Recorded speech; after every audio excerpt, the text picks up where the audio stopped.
I believe it more to be just like happenstance, not reality. But like the stat line doesn't lie, and yeah, it definitely supports. Definitely supports when she's in. How much are the Chiefs paying her? That's a great question.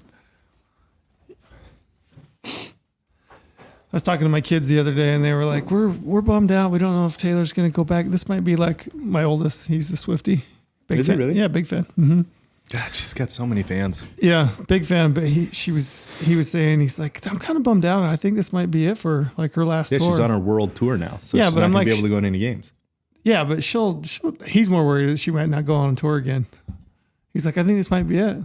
It's like her big fight. I'm like, no, she loves it. Hell no, it's not like she's hurting for money, so there's definitely some motivation there. Yeah, It's got to be for the love of the game. No, she ain't stopping that. She'll keep going.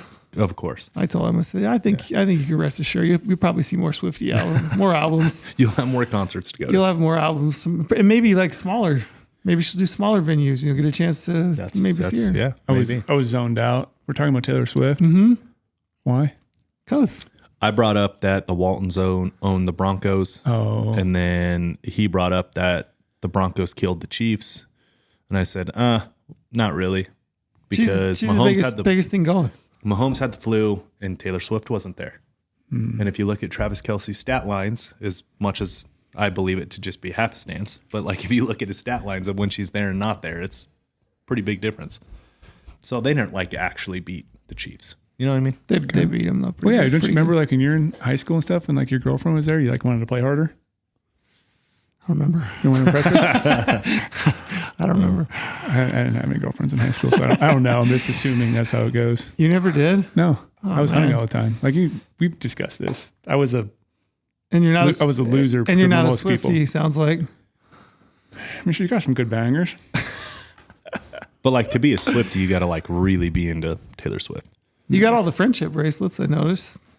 You got lots. Yeah, I should have gave her one of mine. You should put your Should've number. my shot when I had a chance. Put your number on it. I think that's how Kelsey got in there, right? Something like that. I think so. Should I start carrying one around when I'm hunting with your like, phone my number information on it? That way, if I see like someone I like, just toss it over. You are Someone single. hiking. I am. You should do that, honestly. That's probably a better way. We'll see if that works. Brady's back from another hunt. Hey, reset that clock, Omar, I am. so we know where we're at. I'm back. You're back again. Are you done? No, I'm not done. Which is crazy to say. You're not done? Oh, no, you're not done. I thought you were done. No, he's not done. I have my family. Oh, hunt. Gosh, Trail. Minnesota. Your Minnesota whitetail hunt with the fam. Yeah. God damn it. I can't help it. Trails loves giving. We're just open books, Trail. I don't ever, then doesn't Brady even, gets- Brady yeah, gets I mad don't at us. ever even think about it. But like, I kind of, in a way, am happy if I don't kill a deer in this next hunt. But you have a license. I do have a tag. Yep. And then who else? The reason why is, so I'm taking my whole family drew tags again. My dad's best friend, myself, my brother, and my youngest brother. And so we usually always try to go out. But like the thing that's cool is like my youngest brother, he's just kind of got into Western big game hunting. I took him out like 2 years ago and he didn't have a tag, but we went around and he fell in love with it. He's like, why haven't you guys told me about this before? And was like, well, you just never like voiced your opinion that you wanted to come out west and hunt with us. We never really bought him points. He'd always go to Minnesota and do the opener and all that stuff. This is the youngest brother, Blake. My middle brother, Bryce, is the one I always take out hunting every year. And so this year, myself, Blake, Bryce, and Brady. Yeah, Blake, Bryce, Same and with the Brady. bees. Your mom definitely had some trouble. Like Yeah. when one of you was singled out No and she wanted to question. yell your name. So what's the really crazy thing is, though, I have never big game hunted with all my brothers at the same time. We've never hunted together in our entire life. How much younger is he than you? So I'm 37. My other brother is 34 and 31. Okay.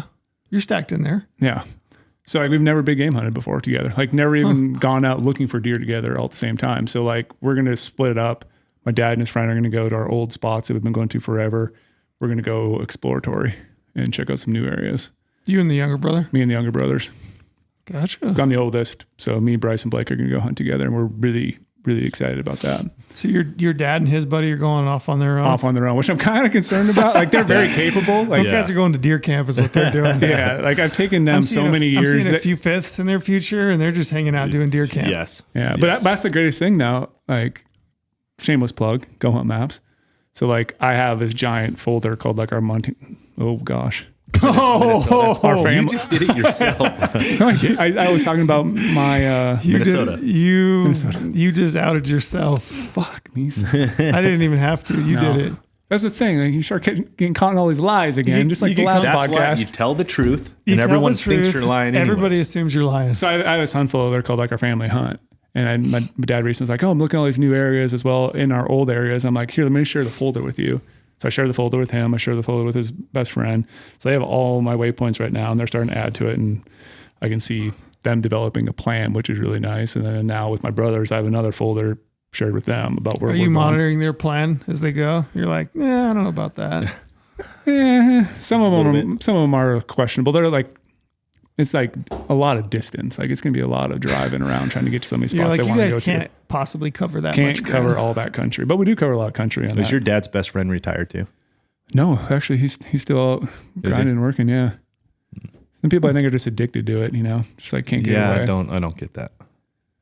You know, you want to retire? Oh, Do you think you're going to? I'm I not. mean, knock on wood. I never will. You what? Nah, Why? I can't. I don't think I will either. No retirement plan. I've always said this.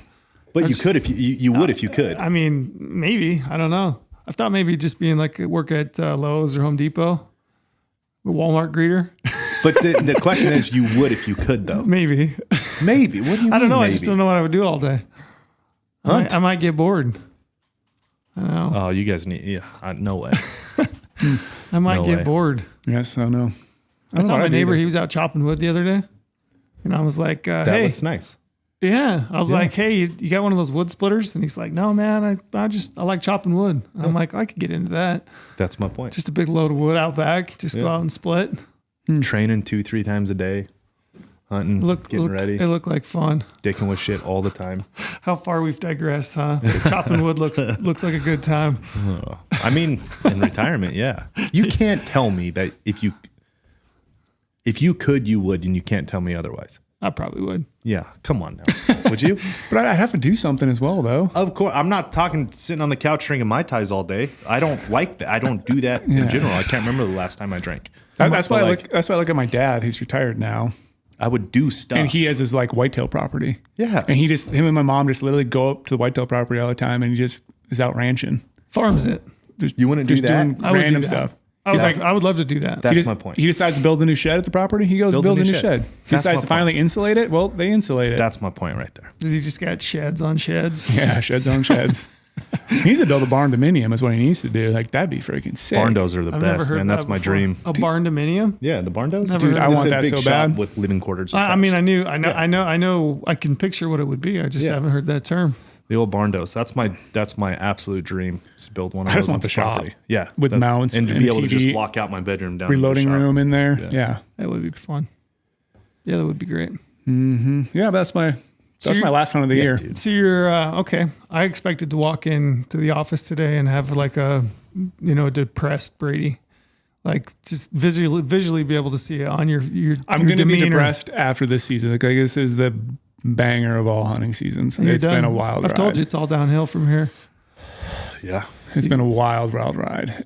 When was your Tajikistan? When was that? That was November and December of 2022. So it's almost been a year. So end of this month, it'll be a year. So you're technically on the same 365-day year run of right now. right in now. that hunt as well. Yeah. Nice. When you combine, Holy hell. when you do like 365 days, like Yeah.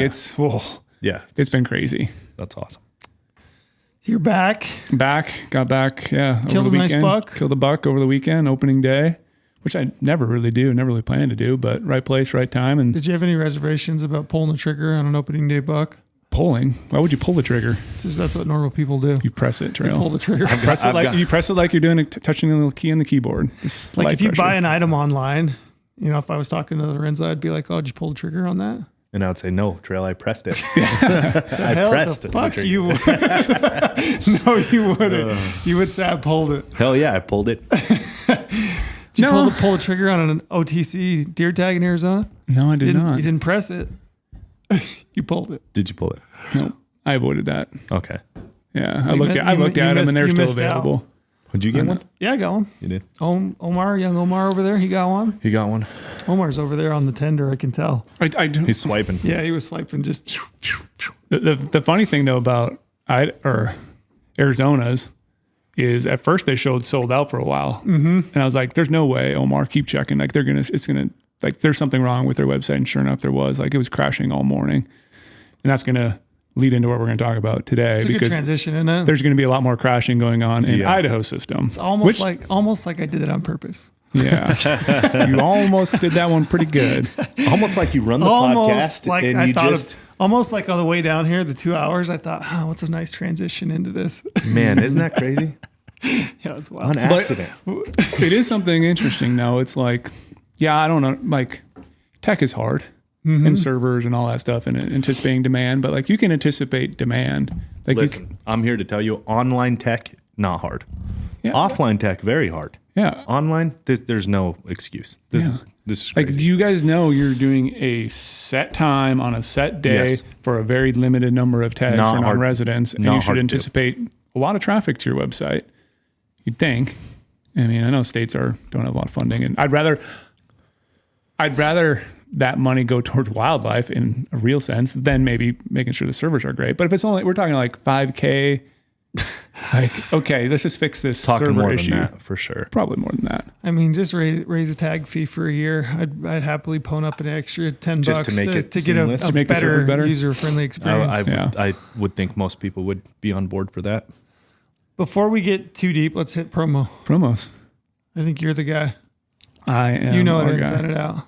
So this podcast is going to be all about what we're going to talk about right now, why you need an insider account. So app season is here. It officially is here as of a couple days ago during Arizona's OTC tag sale date. You're starting to get permits for next year right now. So you need an insider account from Draw Odds, Filtering 2.0. We're going to touch on Filtering 2.0 a lot in this, Hunt Planner, all the tools on GOHUNT Insider. So use promo code podcast when you sign up. We're going to give you 50 points back to GOHUNT Gear Shop. 1 point is $1. So that's $50 back to buy anything. And again, promo code podcast is what you want to use for that, because insider means time to get tags, and using that research is going to help you get tags. Isn't it? It's kind of wild, isn't it? Like It is. when I was thinking about doing this podcast, I was like, man, it feels early. It just feels always early. does. But then I think back on any free time I've had the last week or so.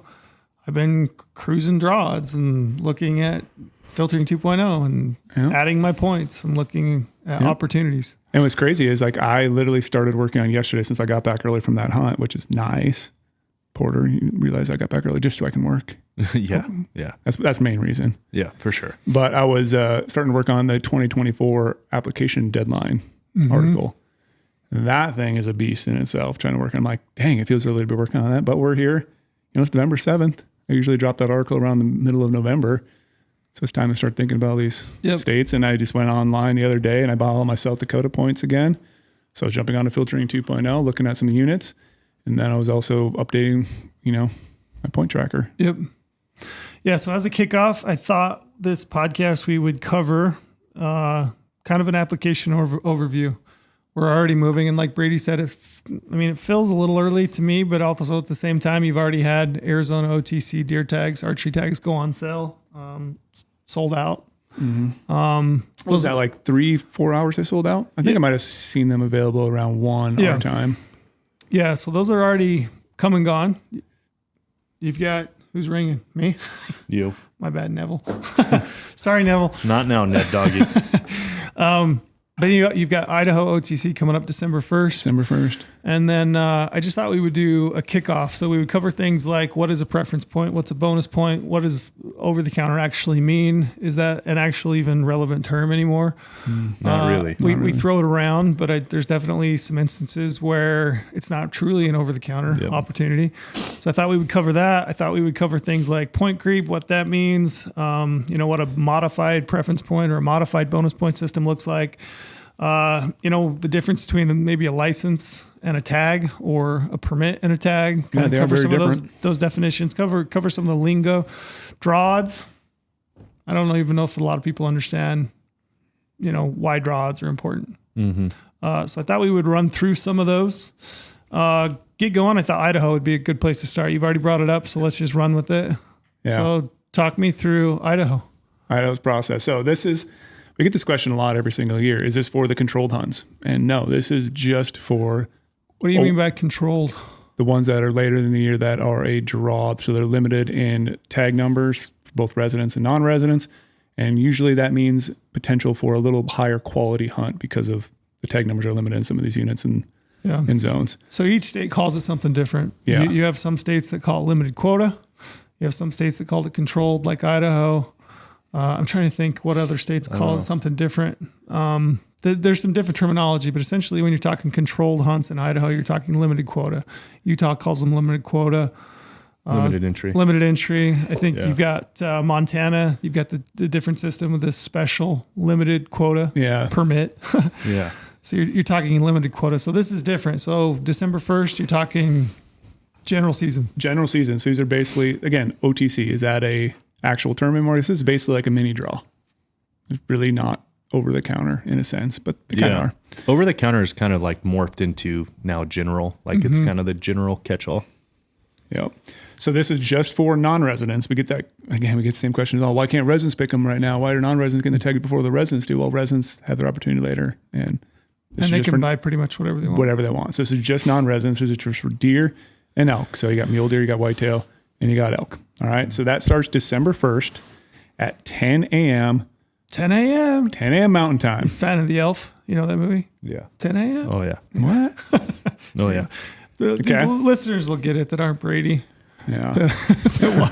Brady's busy watching Lord of Thrones or whatever. Lord of the Thrones? That's a combo of my two favorite shows. Lord of the Rings and Game of Thrones. Yes. I like Lord of the Thrones. Sorry, I botched it. Can't believe I just did that. Combine those two into a series. Yeah, no kidding. Okay, so you're going to actually did we just come up with an idea? That'd be a great one. Who's going to star in it? Will Ferrell, obviously.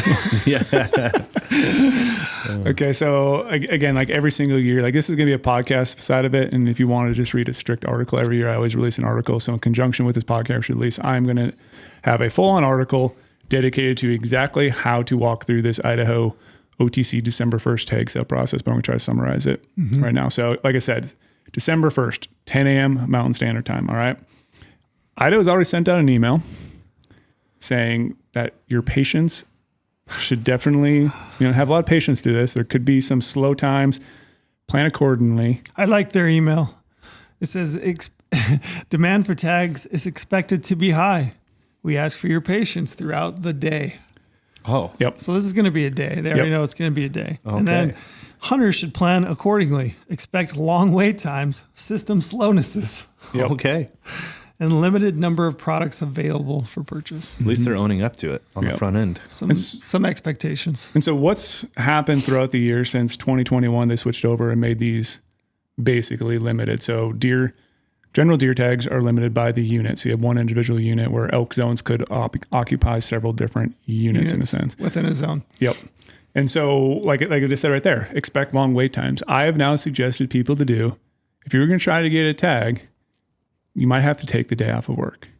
You're probably going to have to. You're probably going to have to, especially if you have a construction job, you can't be near your computer all day, you're doing sales, whatever it might be. You can't be by your phone, have it logged down the whole time, or your computer. You're going to want to take the whole day off. It's just, how bad do you want it? Are you willing to sacrifice a full day off of work to do it? You probably should if you actually want to get one of these tags because they're going to sell out. That's my biggest pet peeve with this style. It's hard for the working person. Yeah, very hard. You lock out a bunch of people just like inadvertently. Yeah, so you're going to have to be patient, all right? You're going to need to, if you haven't ever applied in Idaho before, you're going to want to set up your Idaho account ahead of time, all right? Go through that whole process before December 1st to make it a lot easier. So let's go through, I was going to break down some of the quotas and all that stuff for the tags. I will say, before we get going into what you've got to say, I will say in the email, it said, as the sale gets closer, we will be providing additional details and best practices. Yep. So I don't think that anything is going to change. I don't think anything's My going to assumption change. is that nothing will change, but I'm going to throw that in there as a caveat just in case. Yep. But go ahead, Brady. Give us the breakdown on how it's been done in the last couple of years, I guess. So non-resident hunters, general season deer, and uncapped elk zones are limited to 10 or 15% of the total hunters in each unit or elk zone. All All right. Some backcountry deer units have been limited to 5-year average number of non-residents, where overall hunter numbers have been relatively low. So every year they kind of modify the quotas per unit. And so I was comparing last year's numbers to this year's numbers on that PDF proclamation document they supplied. And there is changes. There's changes on the number of tags available for general and the outfitter pool ones. So there is changes. Just be aware of that. And there is a statewide quota as well. So once the statewide quota is hit, no more non-resident tags available. So statewide non-resident general season quota for elk, 12,815 and 15,500 for deer. And the deer is broken down to 14,000 regular deer and 1,500 regular deer or whitetail deer and 1,500 whitetail deer tags. So 14,000 once that's sold out. And there's tags allocated to outfitters. 2024, there's 1,732 deer tags and 2,939 elk tags set aside to be allocated in outfitter pool. And all right, now here's the big one too. So once you set up your portal account, get all dialed in. So that sale is going to go on at 10 a.m. Like we said, mountain time. Do you log in at 10 a.m.? No, you do not want to log in at 10 a.m. And here's the funny thing too. What about 10:05? Nope. Nope. No. So you can log in. You can log in ahead of time. Okay. And you're put into a waiting room. All right. Purgatory. Yep. So you want to log in ahead of time. So anyone who logs in after 10 a.m., you're going to put at the back of the list. And the list is going to be huge. Like sometimes it's 30,000. Like log in ahead of time. There is no benefit to logging in 4 hours early. Every year someone says, well, my buddy logged in 2 hours early. He had a better number than I did. And my other buddy had a better number than I did. Well, he just got a better randomized number than you did. It wasn't because he logged in earlier. We had guys in this office who logged in at 9:51 and I've been logged in for 45 minutes and he got a better number than I did. Okay.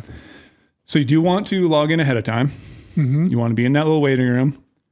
And then once 10 a.m. comes, you're going to be put into another little post waiting room, I guess you could call it. You're in spirit prison. Yep. So that's where then all those people in there are going to be randomized and you're going to get a number and it's going to be like, hey, you are number 15,000. You're going to get a random number in a queue. Random number in a queue. So you'll see this little screen of this little human icon or whatever, and it'll show you as you're walking through. It's like when you're waiting for Taylor Swift tickets. Yeah, when you're waiting in line for tickets. Your little guys marching across the line. Yeah, there we go. It'll also show you your estimated time. It'll show you how many people are ahead of you. Then as some of these tags start to sell out, on the bottom, it'll start updating like, hey, blah, blah, blah, elk zone sold out, gone. Gutted. Gone. Can't get it again. And then, it'll show you the deer units and all that stuff too. Let me ask you something. So in Idaho, you have to buy a hunting license. Yep. This is $185. $185. Do you buy your hunting license prior to trying to get a tag? So to make it easier, and again, if you buy your hunting license ahead of time, I do. Okay. I set it to annual renew every single year. You do. You're annually going to Idaho, or you're buying a hunting license. Reason being is if I'm already going to try to do this, I'm going to be applying in the control draw for something later on. So you need to have that hunting license to do the control draw. So I might as well make it easy and do it ahead of time. Now, if you do it ahead of time and you're not going to apply in the control draw and you don't get one of your units because they sell out, you cannot get a refund on that hunting license. You're out the $185. So you can go into it, and once you finally get in, you want to get your deer unit or your elk zone. If you try to add it to your cart without adding the hunting license first, it'll prompt you to add the hunting license because you need to have a hunting license in conjunction with the tag. So that's probably the better way for most people to do it, is maybe not buy it ahead of time unless you know you're going to apply later. Otherwise, you're going to be out $185. You're not going to get that refunded. There's no way. So I buy mine kind of as an excuse. Like I buy it and I'm like, I'm going to buy this and then I'm going to try to buy a general season elk or deer tag or both. And then if I don't get one of those in a zone that I like, I'm going to use that as an excuse to then apply in the controlled draw. Yep. And it's like, I know I'm if I don't draw a controlled tag, maybe I don't get any of the general season tags, but at least it's like giving me kind of an excuse to play the game, I guess. And I know I'm out $185, but man, the reality is like if you want to hunt, you got to pay to play, I guess. Got to do it. People are going to hate that when I say it. And I mean, people are going to hate that we're talking about this. I think maybe some folks, you get those naysayers that are like, oh, there's too much pressure. Listen, this is an opportunity that exists for people. We're playing the same game that everybody else is. Yep. So like, this is just information. Take it and do with it what you will. We're going to all attempt to get tags. Yeah. We're not hiding any information here. We're giving it all out. And I would encourage people to do the same. Yeah, absolutely. Yeah. So the hunting license thing, like I said, you can buy it ahead of time. You can have an annual renew. Okay. or you can do it the time of, but you have to add it to your cart with a hunting license, hunting tag. Before you talk about like strategy on how to get in, and I assume is that where you're going next? I Yeah. assume, okay, like on what the kind of the work that you need to have done prior to even getting into this whole system and trying to buy a general season license. Why Idaho for deer or elk as a non-resident, in your opinion? Why? Yeah, why? Like Idaho better than Montana? Is it better than? I mean, what are your thoughts on just No, general? I don't think it's just any hunting better. in I don't general? think it's better or worse. I just enjoy hunting a sweet state. Gotcha. And so back in the day, it was, I think people of Idaho hated it because it was always an afterthought, like, oh, just buy your hunting license and buy your tag. And if you don't draw somewhere else, that's your backup plan. Well, Idaho is no longer a backup plan. This is like a main plan. It's your backup to your. It's the pre-backup. Yeah. It's not as Yeah. It's not as backed up as Colorado's backed up, but No. it's a Yeah. backup. I mean, deer numbers, as most people know, as a whole are down. They've had hard winters in, southeast Idaho for the longest time. Like deer numbers not where they're at, but you can still go out and have a good hunt. You've hunted. I don't know if I can say this. Have I? You've maybe hunted in and around that state. Yeah. I mean, you've certainly talked to people that have hunted that state. Yeah. I mean, what's your gut feeling on what deer numbers look like? What's Bad, to be honest. poor? Poor. Okay. Poor. And I'm not trying to say I have to scare people away. I haven't. think I he missed is. out on this one. Yeah. I missed out on Idaho last year, and I could have picked one up on those leftover periods as well, because they had 8 or 9 of those throughout the year, and I covered all those articles because I was in Tajikistan last year during December 1st. But Just saying. Yeah. I mean, just throwing that out there. I mean, while all you guys Yeah. were out trying to get Idaho tags, I was shooting a Out there big killing curly. a Marco Polo. yeah. Well, I wanted Idaho badly, but I Gotcha. figured, like, well, it's a good excuse of mine not to go this year. But last year we talked about it. Oh, whatever, I'll talk about it. I barely saw any bucks. When I hunted it before, I have a bunch of friends who hunt similar areas. I'm not going to say where they're at, and they had multiple years in a row of not turning up any mature deer. And these are phenomenal mule deer hunters. All right. Talked to other friends, also seeing very few mature deer. Yeah, there's deer numbers, but mature deer are definitely down. So your expectation is that probably the maturity of the deer there, the numbers probably aren't there like they were maybe 4 years ago. Yeah, they're 5 years definitely ago. not where they were, which is a very sad thing. And look, that's not an Idaho thing. No, it's Pinned not. down to Idaho. That's the reality of the West right now. Yeah. Like if you're going into any hunt in the West, it's like, yeah, it's not what it was 4 or 5 years ago. It's Yeah. just what it is. And it's like we talked about in some other podcasts. It really comes down to Mother Nature. Yeah. It's not really a state thing. It's not really a management thing. It's not really a hunter thing. It's not a non-resident versus resident thing like everyone was almost pointing to. It's not that. Non-resident shot all the deer. Yeah, I guess they yeah, did. for sure. That's what happened. Yeah, it's literally comes down to a Mother Nature thing. And we had brutal droughts. We've had brutal winters stacked on top of brutal winters. Like the time they get to recover, they get slammed again. And then So know that going into it. yeah, so definitely know that. Yeah. Going over to the better species of the two elk. Oh, Antelope. I mean, it's surprising that elk seem to be doing quite well. I mean, Yeah. they are the better of the two. So it makes more resilient, for sure. definitely more resilient. So the elk herds are doing pretty good I'm just gonna by most accounts. All the data that I've looked at, it looks by and large. I mean, there's some pockets, but for the most part, they're either at or above objective. Yeah. I would say trophy potential's pretty good for general season units. Yeah. Certainly, I would say better than and Idaho. I would say is better as far as trophy quality goes than Colorado. If you're looking at those as more of a general season type of opportunity, I would give the nod to Idaho. Yeah. Agreed. Numbers about good, trophy quality good. The hardest part about it is just getting the zone that you want for general season elk in Idaho. So let me ask you some questions about this. We're going to talk about states, unfortunately, but we're going to Idaho, Colorado, Montana. Mm-hmm. So give me the reasons why. Well, give me a reason maybe why Idaho, because like other states, you're kind of you're untapped on. You don't know who are going to go where, because it's basically you have a Montana general season elk tag. You can float around to all the general units. You don't know how many people are going to jump into a unit. Colorado's kind of the same way. You don't know how many pressure. Like you could have 4,000 people hunting your same unit, and you don't know. Whereas Idaho, you know how many non-residents you're going to be kind of competing with. You don't know how many residents are going to be jumping in there.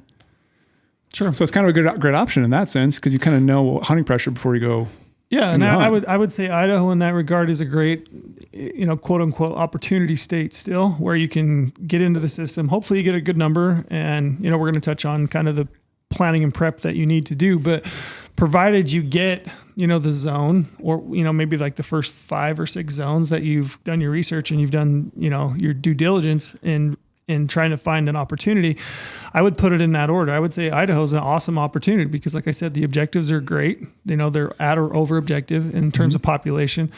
Trophy potential is actually quite good. And, since they've gone to a limited, quote unquote, limited quota for non-resident general season permits, bad thing because you can't get a permit just basically over the counter, but good thing in that it has limited the amount of pressure. So you definitely have reduced the number of non-residents in a zone. And then there's a ton of country. So I would say it's right up there. As far as in terms of opportunity type elk hunting, it's highest on the list for me. Let's talk about pressure. Mm-hmm. I mean, we've both, I guess, hunted there. I don't feel any. It rolls off me. We both hunted there. Yeah. What's your thoughts on pressure pre and post these changes? I would say, do you feel it's changed? Not all that much. I would say take it with a grain of salt because I'm not typically trying to hunt where maybe everybody else or some people would be, but I would say not all that much. I don't really see it either. I don't run into a lot of either residents or non-residents in the places I go. I don't know if that's a good or bad thing. Maybe I'm hunting in the wrong spot, but maybe I'm just hunting where the elk aren't. No, I was seeing elk though. Yeah. So I would say generally no, not like Colorado. Yeah. So hunt pressure, I would say it's definitely it's a step up from a state like Montana or Colorado, where there's it's a little bit more limited, and we can go back to even prior to this system, it just felt like there was generally less. Yeah. I would agree. And the trophy quality is good. So I would say if you're looking at opportunity type of states, and we've kind of thrown the 3 of them out there, I would put Idaho right at the tip top.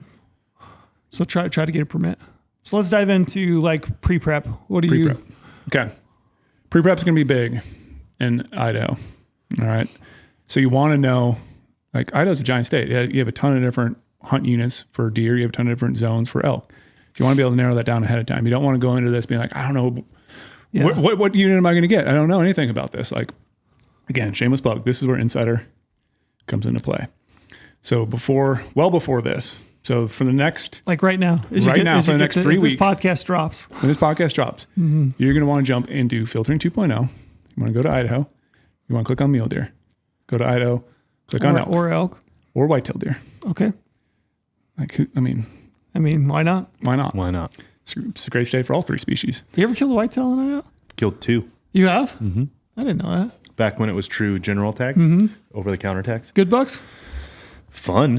What were you seeing as far as deer numbers? Great deer numbers. Really? Yeah. Oh, yeah. I was seeing multiple bucks a day. You never hear anybody talk about it. No, I was in college. Obviously, I've never even looked at it, really. It was extremely easy when I was in Montana. But yeah, 2 really good bucks, 130 maybe. You guys remember that? I can't remember the name of the film. Neville shot that buck. With a Mike big Parente? mule deer. Yeah. Oh, yeah. But prior to that, they went on a whitetail hunt in Idaho, and he missed a great buck. Oh, yeah. Yeah, solid buck. Yeah.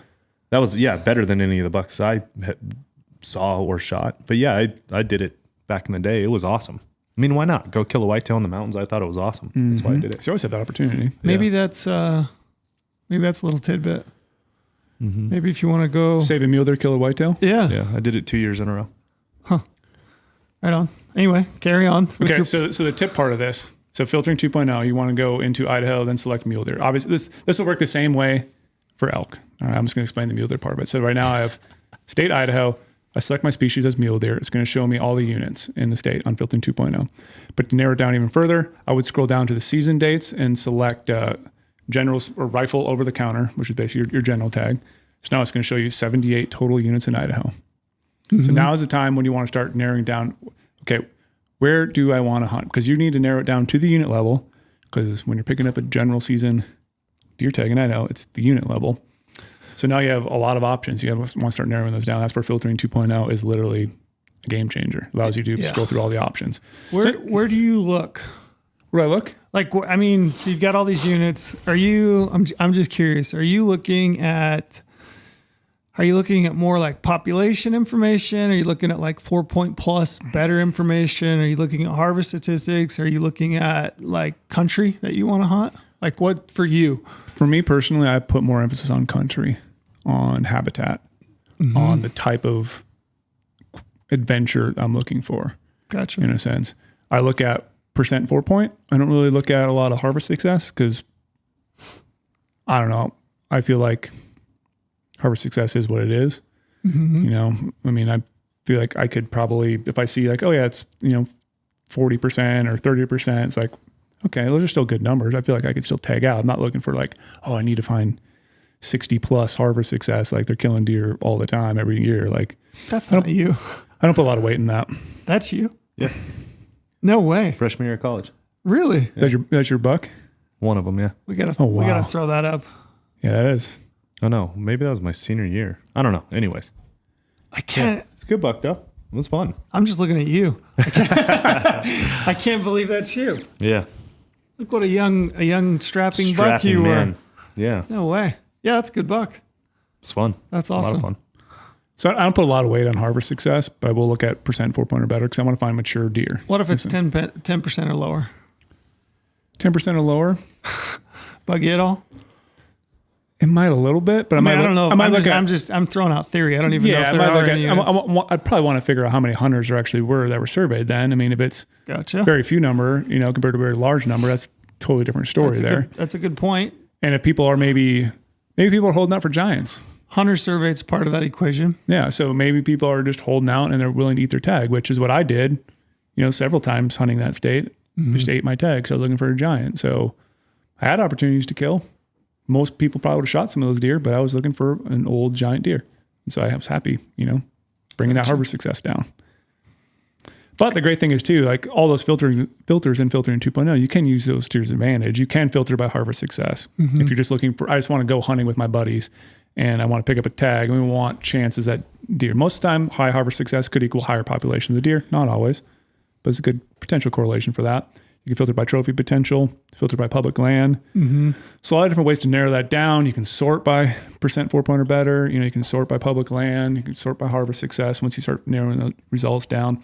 So eventually then with filtering 2.0, you're kind of just picking your ending and you manipulating the filters to kind of figure out a hunt that meets the criteria you're exactly looking for, which is the big key thing here. Because a lot of people might never have hunted this state before and you want to narrow it down. That's where the filters come into play greatly.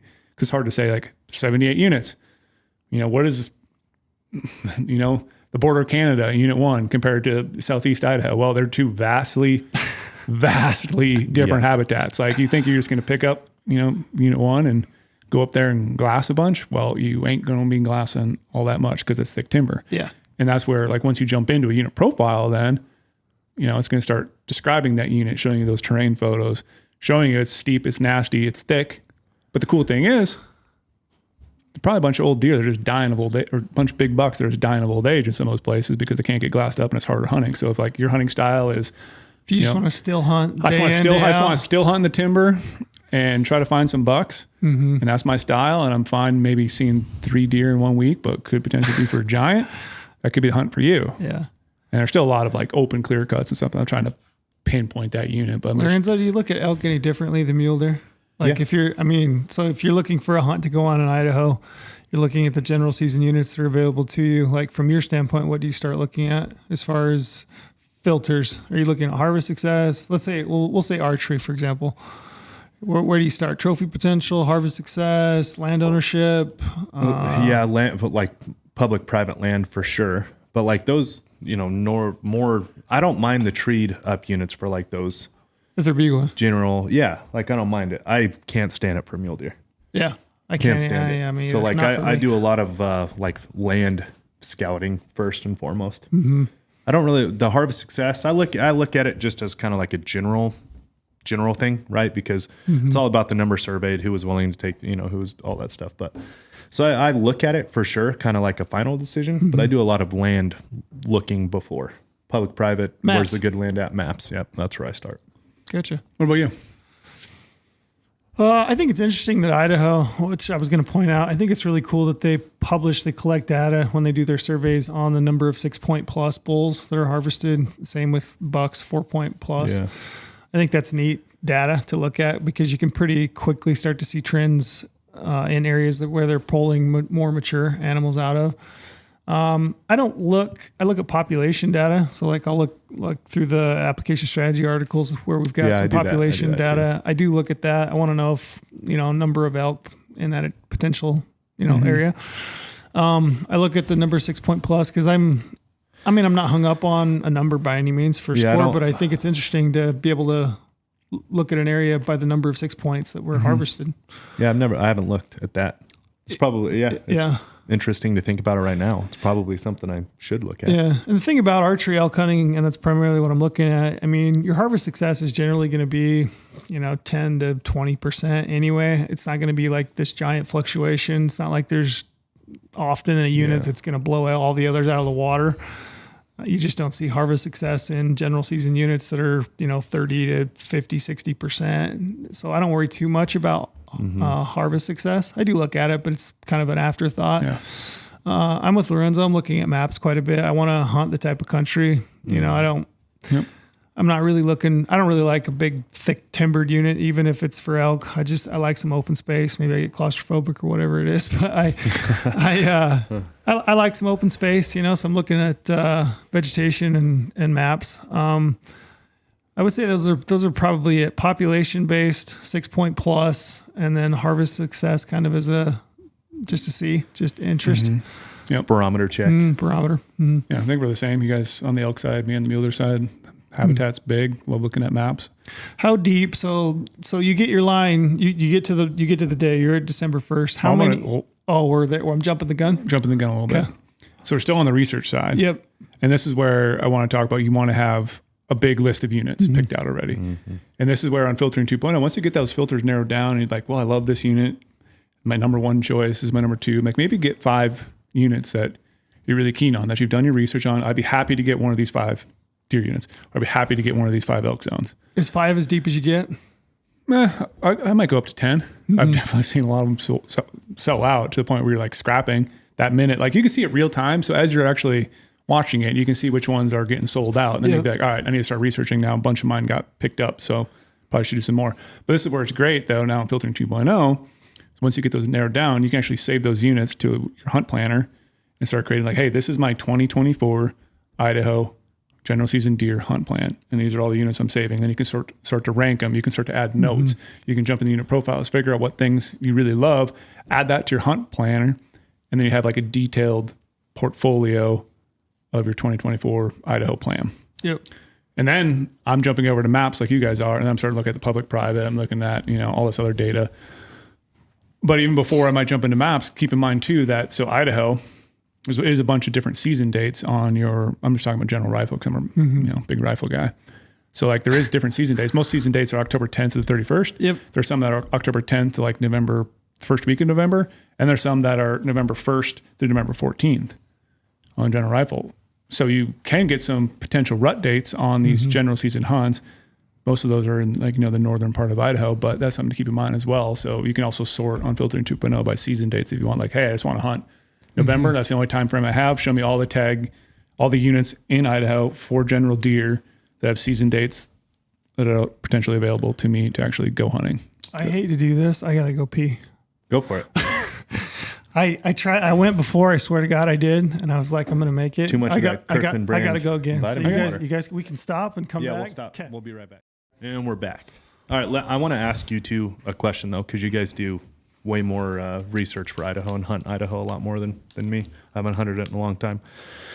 But like you're talking about, you pick 5 or even 10 units that you go into. Do you guys genuinely think there's like a top 5 tier or a top 10 tier? Or do you think it hits a level? And if so, at what level is it that it just becomes like the best? So there's like the best of the best, and how many units is that? And then like the best of the rest, and how many units is that, would you say, in Idaho? I don't for deer, to me, I don't think there's a best of the best when it comes to general. I think it says, what's your individual goal? What's your goal in mind? Do you want to go deep in the backcountry? Do you want to have a certain hunt? Do you want to have a wall tent camp? Do you want to find a unit where other buddies can join in with you as well and have a good hunt atmosphere? Like I've hunted all across the state now. I've hunted a lot of different units. I used to live in, Bonners Ferry, Idaho. I used to live in Unit 1 back in the day. Like I used to live in the thick of the thick, and I thought that was great up there. And it's just kind of what you're looking for, what your expectations are. Like you look like you just now emerged. What? You look like you still live there. Dude, you should have seen me back in the day when I lived in Bonners Ferry. No, that's a good question. Actually, that might be one of the best questions I've had asked about Idaho, to be honest, because I think people think that there are units. I'm going to talk about elk.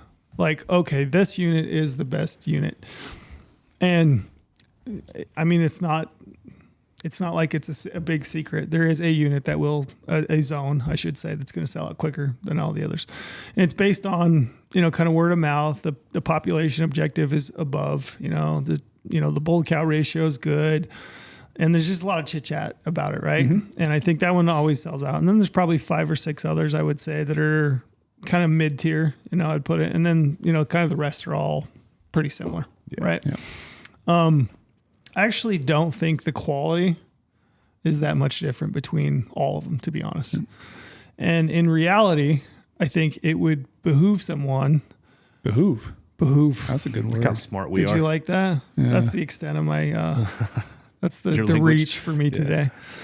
Actually think about this quite a bit, because every once in a while I hear myself say something on a podcast, and I'm like, I was completely the wrong use or context of that word. Like I completely screwed that up. I always think, I need to get better at that. And then I also think like I'm going to come up with like some big word that I'm going to throw in, but behoove's not really that big, but that's the one I'm going to go with today. Yeah. I actually think it would be better to start to identify, kind of work backwards. Like what units are the units that don't sell out that quick? Like what are the ones that are typically the bottom of the list? And there's a reason that they're probably bottom of the list.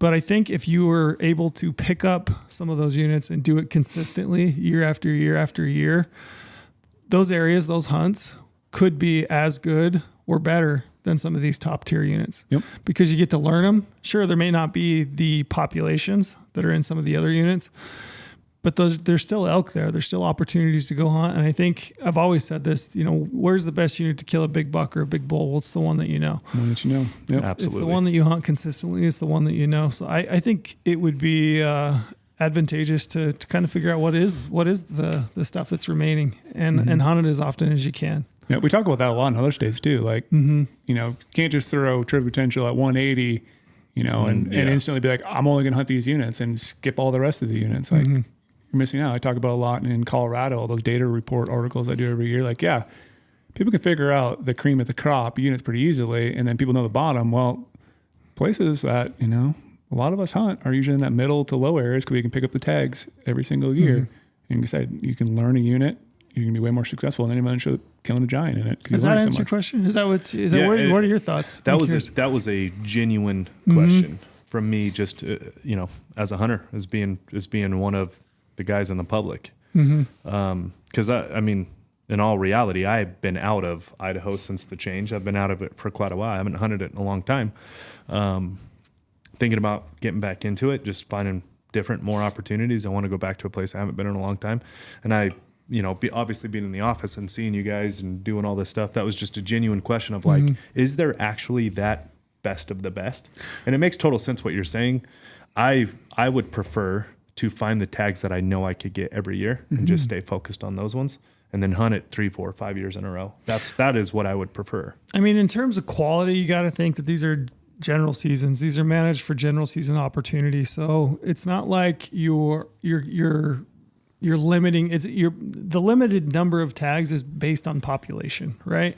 So it's not like they are managing those for a better trophy potential. Yeah. They're a general season unit. So the trophy potential, I would say, between the best that everybody's going for and then, the unit that's still remaining, trophy potential is probably not the limiting factor there. It's not the bottleneck by any means. It's probably just a population thing, and it's the amount of opportunities, right? So you go out and you hunt a unit that's got a great population. They're way more elk than their objective. Chances are you're going to have more encounters. There's just more elk, right? But it doesn't necessarily mean that there's bigger bulls in that unit. Yeah, which is not what I would care about going into Idaho. Yeah, and I think if you looked through like the 6 point or better, you'd probably start to see that it's it's not really significantly tied to, those units are the quote unquote best units. Yeah. I've hunted a lot of different places, and I've had a lot of fun hunting all these different places. And I don't think there's not one that I'm like, oh yeah, I want to go back to it every single year. Like I've tried a bunch of new areas, and I'm always having a great time. I'm always seeing bucks. So I would say still, there's definitely more elk, and more elk is a good thing, right? More elk is great because you're going to have the opportunity to maybe have more encounters, and more encounters equals a better chance to succeed. But it doesn't really cross off the fact that there's some good units with less elk in it that if you had the time to put into scouting and you hunted those more consistently, you couldn't do great. And I know people that have done this. They've hunted areas that are, big desert units, right? Where there's definitely elk. It's just you got to have some local intel or the ability to go out and scout and hunt hard. And days, the more days you've got that you can string together, the better your chances of tagging out are going to be. So. Which is interesting. That's a big tidbit right there. Yeah. For anybody that's listening. It's the best answer I've ever got. I'll tell you that. I don't know. It is. I try. I'm speaking from the heart. It's the best one I've ever got. But yeah, I'm still going to try to get the units, and I agree with you. I think 5 is kind of what I've got usually. I've probably got 10, but I've got 5 that I'm like, these are the 5 I ever wanted to do. I will say that in the last couple of years, given the demand, and I think my number last year when I finally got my spot in the line was like 30,000, 32,000. It was. Yeah, I've never been below 10. I've always been. Must be. I think if you're from Utah, it's either bad Wi-Fi or they just genuinely hate Utahns. They got I can a understand. geofence on Utah. Let's lock these guys I can out. understand that, but I've always had a high number. So I will say I have started to increase my research. It used to be that I would only look for maybe 5 units, and I'm like, well, I'll get one of those, and then that kind of went to 10, and then maybe even above and beyond that. Now I'm looking at multiple opportunities, all the zones, just because you never know when your time comes up in line to purchase a permit, what is going to be available. Yeah. And at the end of the day too, you're hunting. It's fun just to pick up a tag. Yeah. Like if your unit sells out, whatever. And you said it's not necessarily a backup, but it is still a backup. If you get a spot in line, you can purchase a permit, you've got a tag. And you can always, don't promote this too hard, but you always return it later. That's why the return tag process is there. So you're not going to get a full refund. It just depends on the time of year you return it back in. It might be 80%, 50%, whatever it is, 25% later on. But the amount you get back slowly goes away if you hold on to this tag for a long period of time. But you can turn it back in, and that's why it was always like people's backup plan. You pick it up now, figure out what you draw and the other big state draws.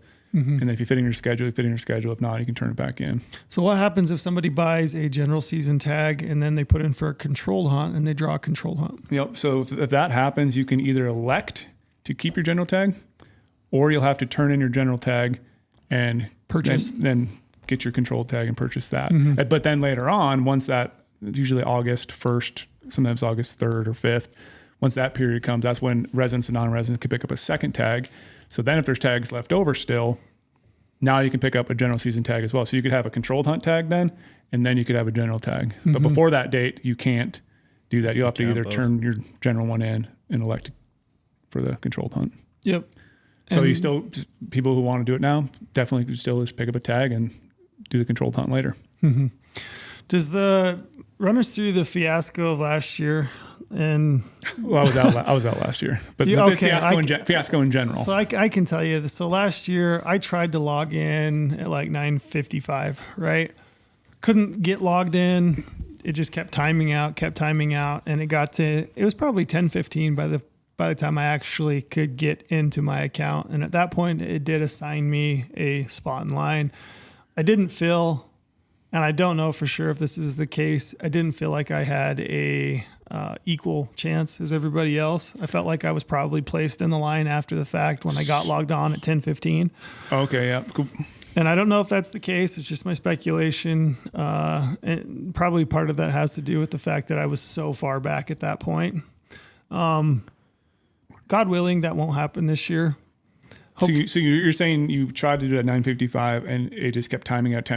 By the time you actually got in, it was after the 10, so then you're definitely going to the end of the line. Well after 10. Yeah, it was like 10:15. Yep. So I would say, there's nothing that you can do for that. I know that it got to 10 o'clock and I still couldn't log in, and 10:05 still couldn't log in. I started calling, the self-help desk, and self-help desk. It would go, straight to voicemail. And I think at one point it said that there were like 8,000 people ahead of me in line. So there was definitely people that were calling self-help desk, trying to get that figured out. So I know a bunch of people couldn't log into their account as well. I hope that the kinks have been worked out. And again, this is like, it's nothing that we can do. It's nothing that, we can predict. I don't know if that's going to happen. I'm just hoping that it doesn't. I hope that everybody gets a chance to log in at 10 a.m. and then you are truly randomly placed in a queue. And nothing crashes then afterwards. Because it's also been the case too, here in this office, I've heard from multiple other people online that they get logged in, they're in the waiting thing, and by the time it goes over to select your tag, the system crashes, and then it kicks you back into the line again. Or you're in the checkout phase, and you think you got your tag, and then it somehow crashes, and you go back again. Yeah.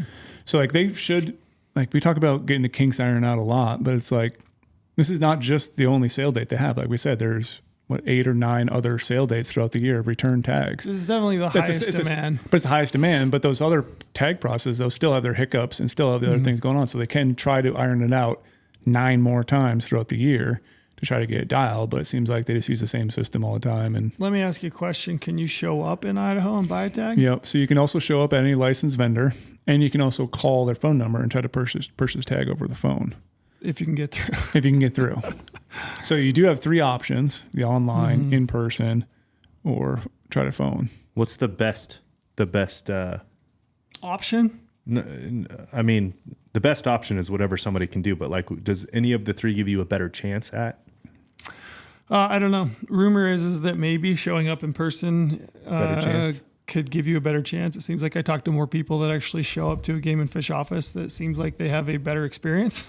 I don't know if that's the case or not. I don't know that it's foolproof. So I would say that's just hearsay on my part. Again, that takes some dedication. That's a full day after work. You got to drive long distances. Are You're you basically driving it? like you. I don't know. I am. Really? Yeah. Yeah. My folks live in northern Utah, and I've thought, if I want to hunt Idaho this year, I've tried it the other ways in the past with some mixed results. Maybe I'll drive up there. I'll stay the night at my folks's and then just pop up early in the morning and just see what happens. What if you show up and there's a guy in front of you, multiple guys in front of you, like fifth from Maryland? You're like 5th in line.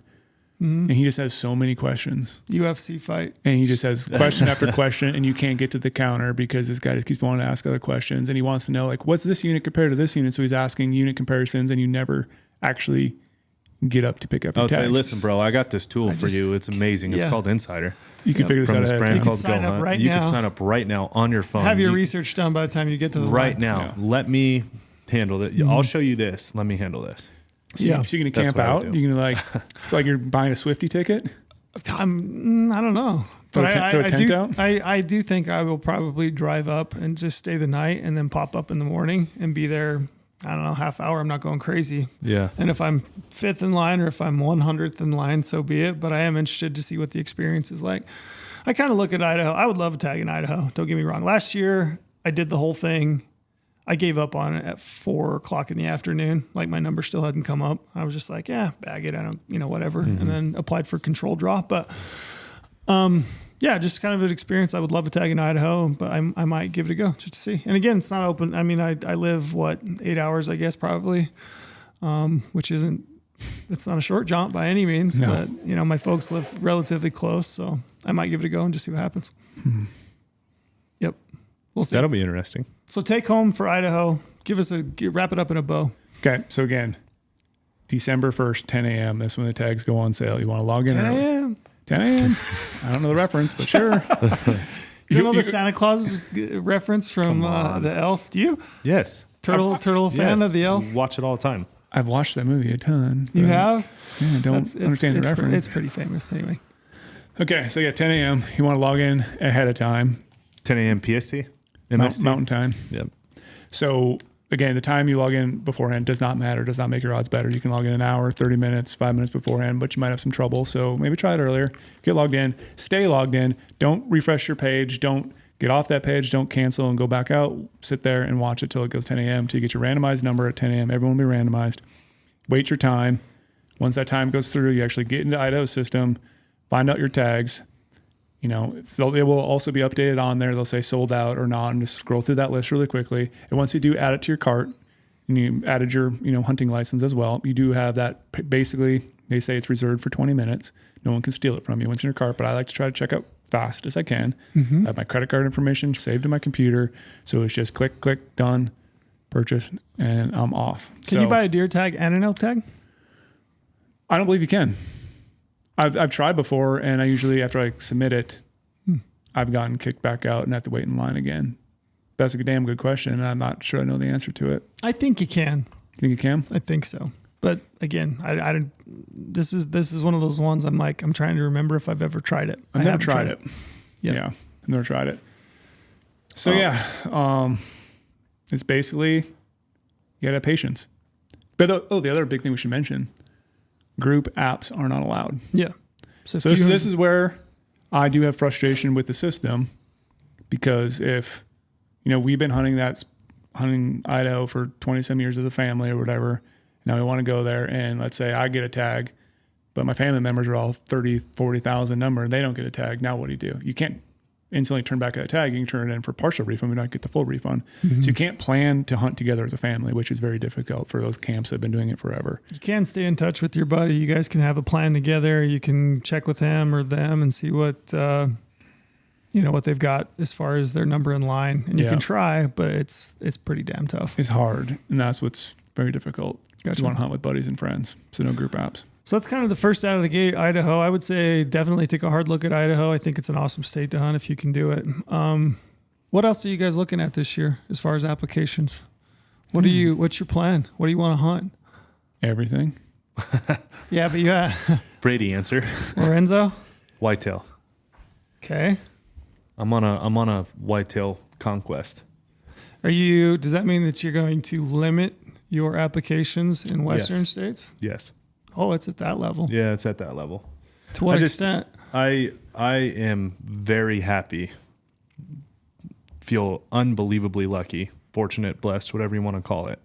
The experiences I've had in the West are like second to none. Some of them, I've been doing it for a very long time, but and it's one of those things where, it's to be in like the top tier of experiences in the West for me, it's getting, I don't want to sound like an asshole by any means, but it's just one of those things, right? It's like, I'm looking for something new, and I've never, like I was talking to you the other day, I've never hung a tree stand ever in my life. Never done it. And it's like, man, that's wild. I get to start. I haven't for whitetail, but I've hunted mule deer out of them. No, I've never, so I get to start there and like literally get to start from that ground level. And it's fun figuring out these other states and the opportunities that they present just in a completely different way, right? Like multiple buck tags or, doe tags come with it. So no matter what, I'm filling the freezer, coming home. I don't know. I'm on a big whitetail kick. So will you buy points? You'll continue to buy points West? In the West for sure. And I'm still, look, I'm not putting my bow down in September. That's not an option. For elk. Yeah, for elk. So that's not an option. I'm still chasing every elk tag I can possibly get my hands on for September. But as far as like October, November, December goes, like I'm Midwest and even a little bit more east. So like South Dakota, North Dakota, Kansas, Nebraska, which we don't cover Nebraska right now, and it's driving me nuts, but doing a lot of good research to get that live. So gotcha. But that's antelope? my take. Definitely antelope. Well, you can hunt those early, which is great. I can't sit down. Do you like how I'm just like leading him right here? You are. I'm like, Lorenzo, what do you want to hunt this year? Whitetail. Well, what about elk? Well, yes, I do elk. like those. And yes, elk. Let me. I'll wrap this one up with a bow, just like you said before. Whitetail, no mule deer. That's where I'm at. Okay, fair enough. You'll apply for muleys and no, I'll do points. Points. Yeah, Gotcha. I'll apply for elk and antelope.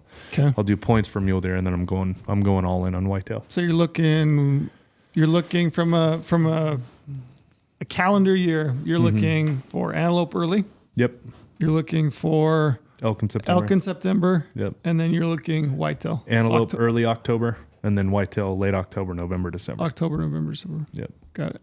And then for elk, do you have like an idea on what you want to do for elk? Or yeah, I've got quite a few points in some states.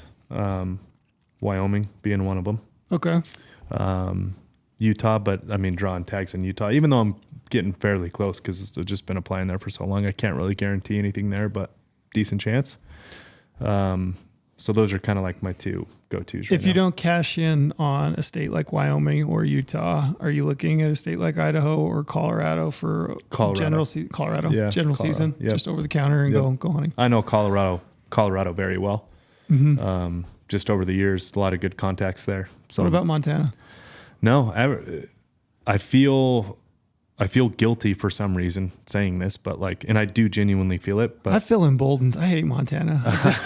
I sorry everybody up there in the industry that lives there. I just am like, wow. I haven't hunted it since I left college. I have not hunted Montana. Gotcha. And I feel guilty saying it, but it's the reality.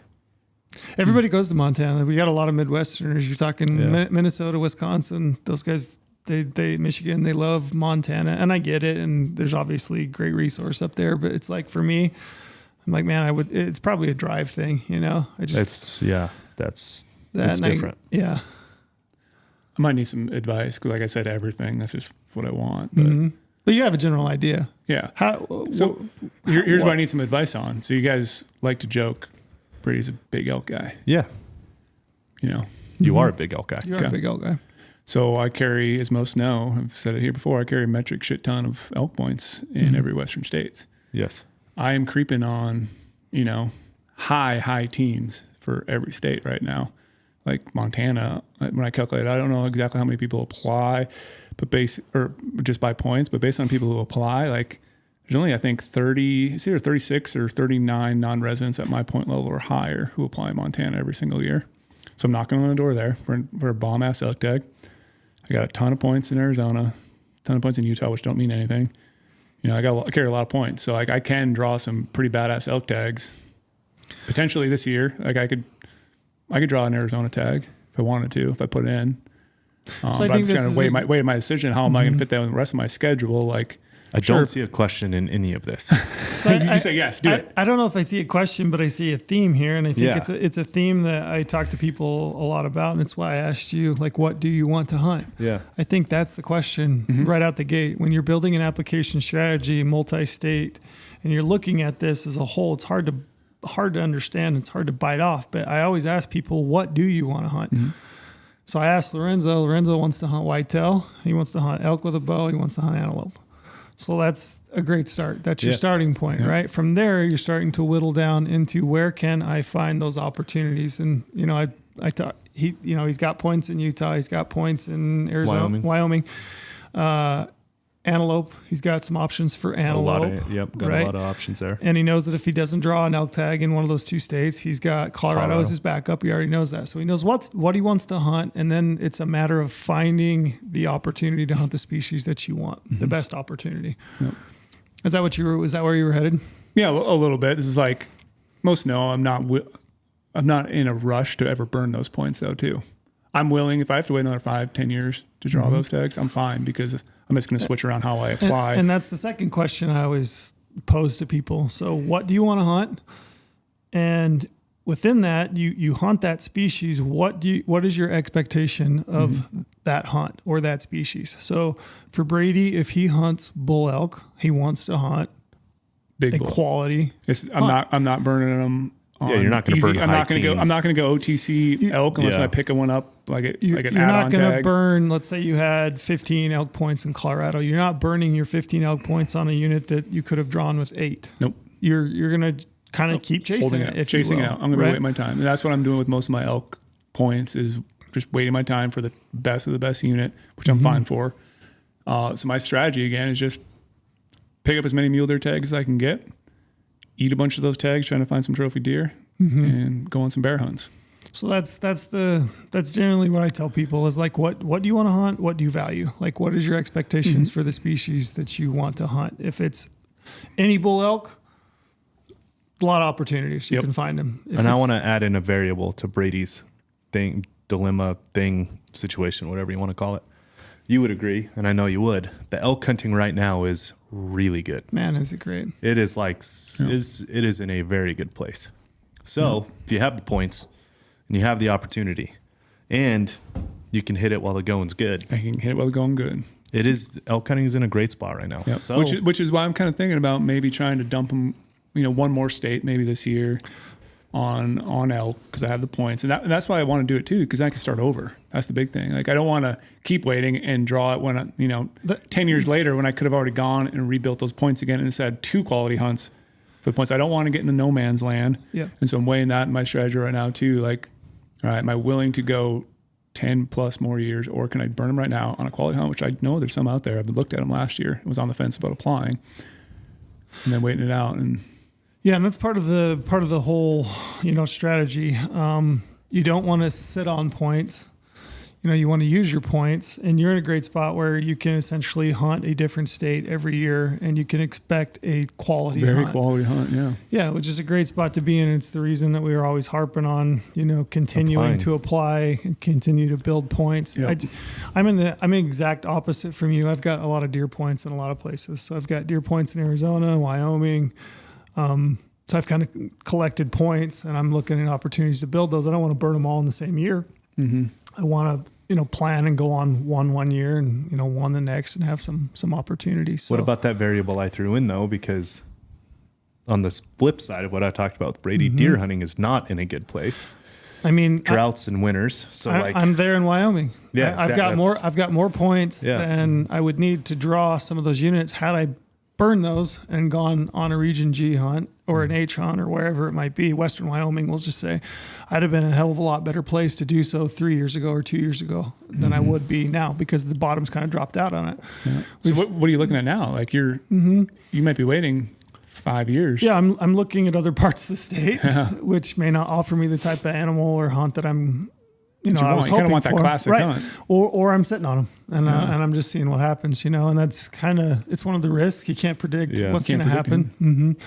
But I would say try to burn them as often as you can. I mean, that's one thing that doesn't probably get stated as much, as like every year that you're building another point is a year that you're not getting back in the system for another opportunity to go to some other place in the future that may, require less points, or even chasing that same opportunity again. So I love the turn and burn strategy. Yeah, you got to think about turning and burning in some instances. There's a delicate mix of the two.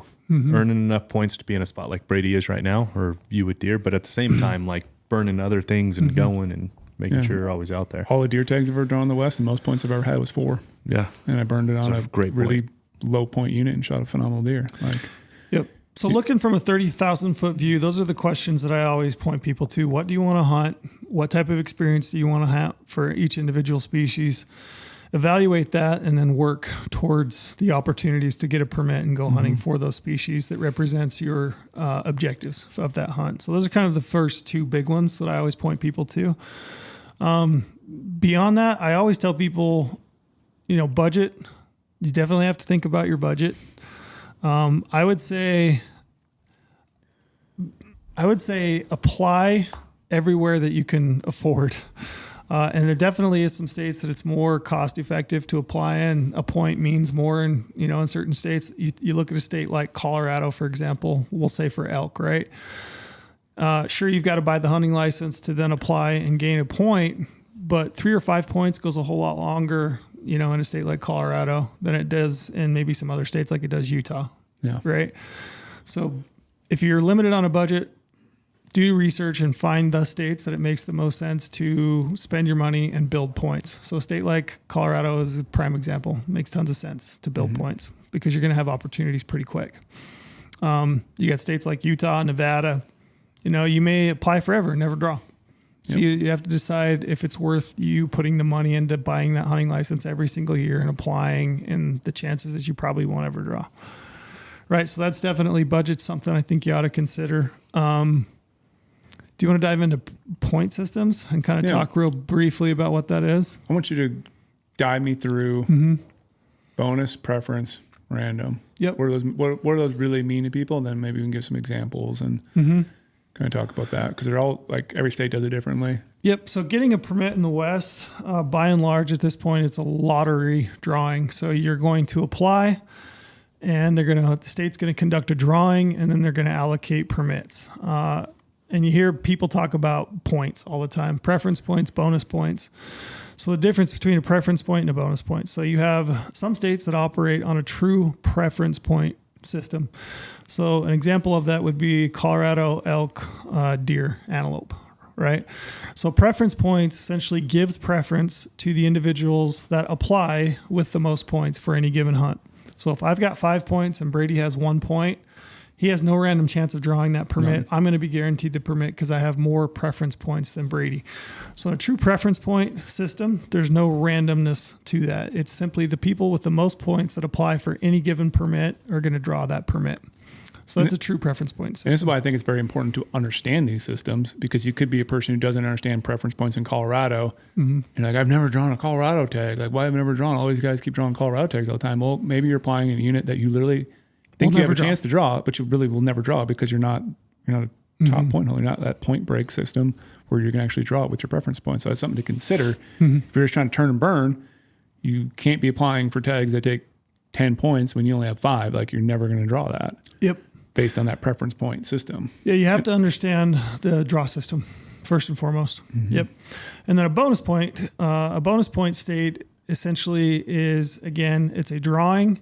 But a bonus point essentially gives you more chances in the drawing. So it's a random drawing, but statistically, the more bonus points that I have, the better my odds get. So if I apply for a hunt in a bonus point system like Nevada, let's say I've got 10 points, I'm going to have 10 chances in the drawing plus 1 for that year's application. Nevada actually squares your bonus points, so you have that many more chances going into the drawing, but it's still a random drawing. Want to explain squaring? No, I mean, it really just benefits people who've been applying longer a little bit more, because they're like, 1 squared compared to 10 squared, it's a big difference. So it's just kind of more chances in a way, but still random. Yep. And some states, it's not that way. They don't square them, but they have a bonus point system. So essentially it's still a random drawing. You still have a chance to draw as long as you apply. It's just that statistically, the more bonus points you have, the better your odds get over time. Yeah. And there's really, in a sense, no guarantee then you're ever going to draw within a bonus point system. You could have max and still not draw because three people with 2 points could dig all the tags randomly and never reach even though you statistically had a better chance to draw. That's a true bonus point system. And then you've got hybrid systems. So you've got preference point hybrid systems, and you've got modified or hybrid bonus point systems where a percentage of the permits are going to be allocated to the people with the most points that apply, and then the other whatever it is, the other percentage of the permits that are available are going to be randomly allocated, and they're going to potentially give weight to the number of points that you've got. So it gets kind of convoluted, and each state does it a little differently. For example, you've got Wyoming, where they're going to give a percentage of the permits to the people that apply with the most preference points. And then the other percentage, they're going to randomly allocate with no weight given to the number of points that an individual has. So in that random side of the draw, somebody that applies for the first year, and then me, I've got 10 points. In the random draw portion of that, we're all in the same playing field. No advantage given, right? Almost said no fucks given. Anyway. Well, now you should have said that. Should have just went with that. Right. And then you've got states like Utah where, 50% of the permits are given to the people with the most bonus points, and the other 50% are randomly allocated with weight given to the number of bonus points that you've got. So the more chances I get with the more bonus points that I've got. So that's kind of how those work. So now that we kind of described all those point systems, in your mind, what is the best point system? Is there? Random, in my opinion. So you've got states, a couple of them. You've got New Mexico, you've got Idaho. Those are true random states, meaning that there's no point system whatsoever, no bonus points, no preference points. Everybody's on an equal playing field. You just throw your name in and see what sticks. So if I've been applying for 10 years, I've never drawn, and you go in your first year, we're basically on the same playing field. Yeah. And is that fair? I mean, I don't know. Here's the thing I like about that state. A state like New Mexico, so you got 3 hunt choices when you apply, right? And I get to pick my hunt choices. I can stagger them between odds, so I can swing for the fences. I can apply for a really good unit as my first choice. I could apply for a unit that's got better draw odds as my third choice. And when they pull my application, they're going to consider all 3 of my choices before they move to the next applicant. So in essence, I can do whatever I want with my application, and I have 3 chances to draw in essence. I like that system because it allows me to tailor my application to the type of hunt that I'm looking for. If I only want to swing for the fences and I only want to apply for the best of the best, I can do that with all 3 of my choices. Yep. Or if I want to apply for a great unit and then an easy to draw unit as my 3rd choice, I can do that. And maybe lightning strikes and I'm the first guy off the pile and I draw a great hunt, or, maybe I get my 3rd choice. So I like their system. The further we've gotten down the road with all these point systems, it's a little bit bleak in terms of guaranteeing yourself permits and some of the great units. So I like the random component of it. I love the fact that when I apply in New Mexico, I can put a 16A, a 16D, a 15, a 34, 36. I can put one of those as my first choice. Maybe I draw it. Yeah. Do you think point systems are broken? Yeah, I mean, not broken. They're working to some extent. They're working to some extent, but they're not. They're definitely not meeting demand in most regards. So it can be a little depressing, especially when you start to look at top tier units in a state like Utah, Arizona, Nevada, for example. It can seem a little bit bleak. You start looking at once in a lifetime type species like moose, sheep, goat, bison. Yeah. It can be pretty depressing. I mean, that's just where it is right now. That's why it's important that you have multi-state strategy. I mean, jumping back on what you said, like the whole random set of New Mexico, it's like, that's the sole reason I drew my Oryx tag. Never applied for Oryx in my life. First year I applied, I drew. Yep. If that was a preference point system, well, I'd be way behind the curve and wouldn't have drawn that tag. But because it was a random chance and I just got lucky. Yep. I had to apply, but still got lucky and drew a tag. Run us through. So there's typically 2 ways that states attack application. So there's states that require you to buy a hunting license to apply, and then there's states that require you to front the cost of the permits that you apply for. Can you give me some examples of those, and like how does that work?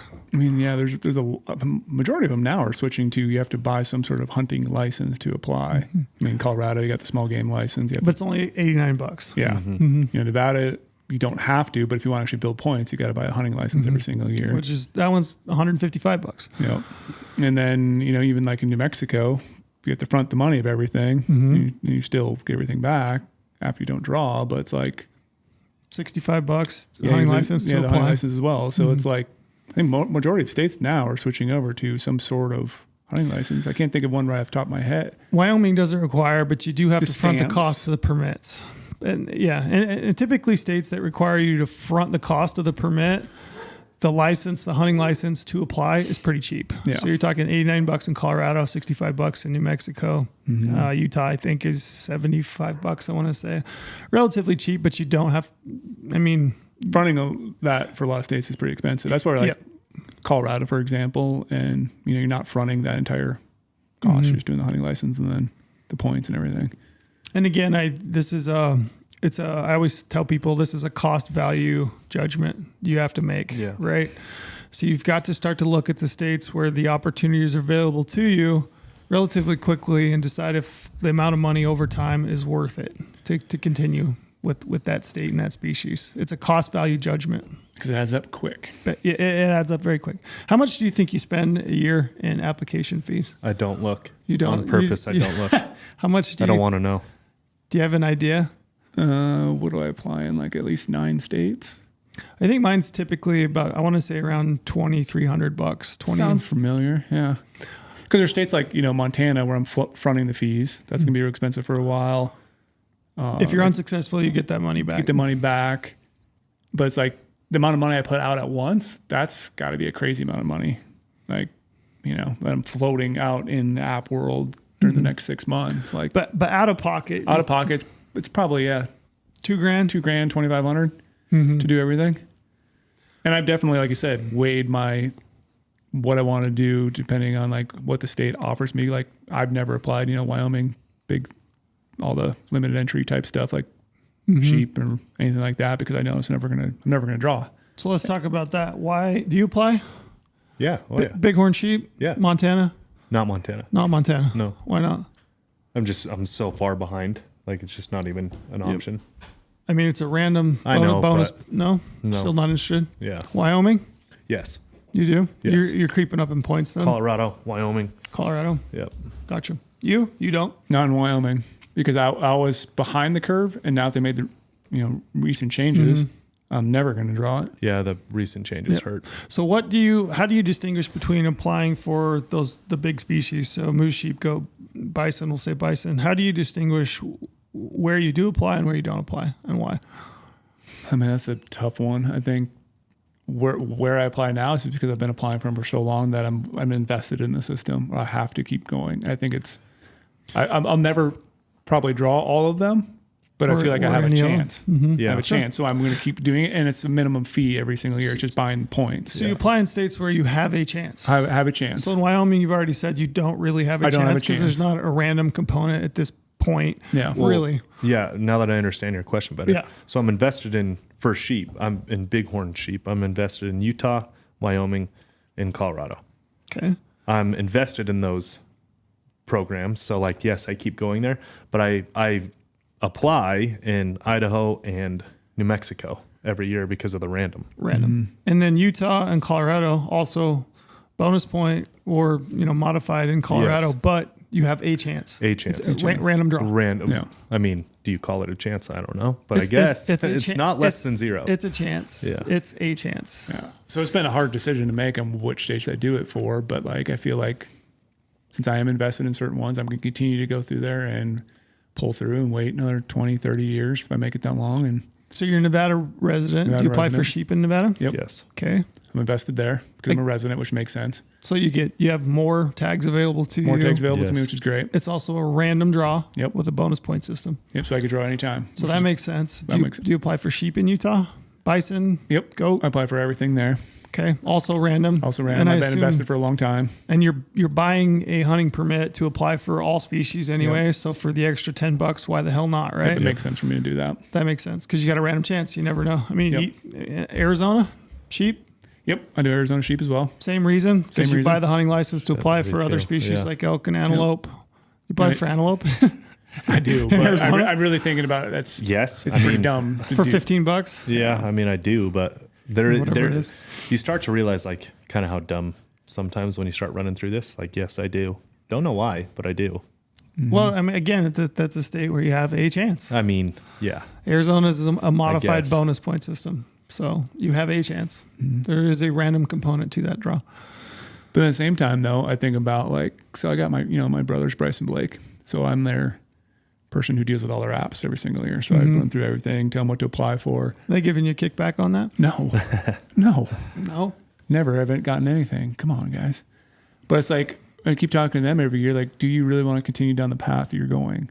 Like, I'm telling them how bleak some of this stuff is. I'm explaining to them, my dad's situation in Colorado. Oh, yes, whatever. Now 23, 24 elk points. How do you know how bleak something is? When you say we've thrown that around a little bit, we say like this is for me, for example, the opportunity to draw a bison tag in my home state of Utah, and I say that's a pretty bleak scenario for me. I drew a mountain goat tag after 17 years of applying. Like, how do you know? Like, what is bleak to you? I basically look at how many people are ahead of him in points, how many people are applying with all that thing, how many tags they give out, and then trying to calculate, theoretically, if all those people stay alive and no one dies and no one switches units to, I never know when people are jumping around switching units, you're theoretically not ever going to draw based on that's a preference point state until you're X number of years old. Where do you do that? Like, how much time do you spend on draw odds? I draw is heavily this time of year. So that's where I go draw is. I go the detailed draw odds page for that individual unit. Look at how many people are applying at every point level, how many people are drawing at every point level, how many tags you're giving out. And I can basically use that information to calculate if it's kind of, in a sense, worth it to keep chasing that. That's where I'm like, for them, we're talking about big three like moose, sheep, goat. Yep. Like, yeah, my brothers didn't start when I started, but they're creeping up on double-digit points for every state. But it's like, is it worth it continuing on the path for applying for, moose in all these states? Or should you just stop doing moose, sheep, goat, save all that money, but you might be still buying a hunting license for other species, so it's probably still worth a little bit to do it, but is that money better spent in a bank? A cost value analysis. And investing it somewhere else, and then going on a moose hunt or a Dall sheep hunt in Alaska, instead of trying to chase these units down here, you're probably never ever going to draw based on your point level. Yep. Yeah, there's always that random chance. It's like winning the lottery. But is there, where's your money best spent? And how to try to figure that out for the big three is hard, because there's always, you see, people all the time drawing the first time or minimum points. But I'm like, do we keep doing the same path? Or in Colorado, for example, do you just burn your elk points and don't be like my dad who waited a long time, and then the things changed and tag allocations changed, and he was going to catch it, but now he's never going to catch it. So he has to change his plan, like trying to figure that out. That's best for them to realize, like, they're limited on time off. They both run their own companies, and when do you want to burn those points so you can start over again? Like, that's the biggest thing I'm trying to figure out for them right now is, all right, you're getting high point level, but we should probably start dumping it to get points again, so you actually have a quality hunt now rather than never having a quality hunt. So draw odds is huge. I love draw odds. Draw odds are huge. Yes. We spend a significant amount of time here at GOHUNT, and I feel pretty confident in saying we have the best draw odds on the market. Feel extremely confident. Yeah. So I want to read a definition, because this might seem like commonplace to some people who've been playing the game for a long time, but maybe for a lot of people it isn't. So I wanted to read just like a definition and just maybe some like little nuances about the actual draw odds, what it is. So draw odds are the displayed percentage odds you have your hunt application of being selected in a state drawing and being awarded a permit to hunt. Draw odds are not predictive. Yep, Not predictive. So odds are based on previous year's known data, including the number of permits that were allocated and what hunts each applicant applied for and how many points they had going into that draw. Draw odds can be used to help assist you in applying for hunts that you are likely to draw. Draw odds cannot be predicted due to the fact that applicants can and do fluctuate between hunts that they apply for. Year to year, permit numbers fluctuate, so it would be extremely tough to predict odds. Yeah, you can't. Well, you also, a lot of these states are changing their actual tag quotas, like Yes, very close to the deadline, to like the actual apply deadline. but it is the way that you can apply your points towards hunts that you will potentially or likely, being very likely to draw. Yeah. So understanding draw odds is extremely important. Very important. And I would say it's a cornerstone of our platform. Well, you have to be able to use draw odds. Like, so you go to draw odds and you see this number. That, like, you have to be able to now use that number, right? And that's why we facilitate a bunch of other data to help you use that number you're seeing in front of your face. And what it is if all things were to stay equal next year, you can now look at how many applicants, all this stuff, and you can now extrapolate in your own head the likelihood of you getting that tag with, Brady's talking about his dad with the number of people in front of him with more points that have applied in that same hunt, all this stuff.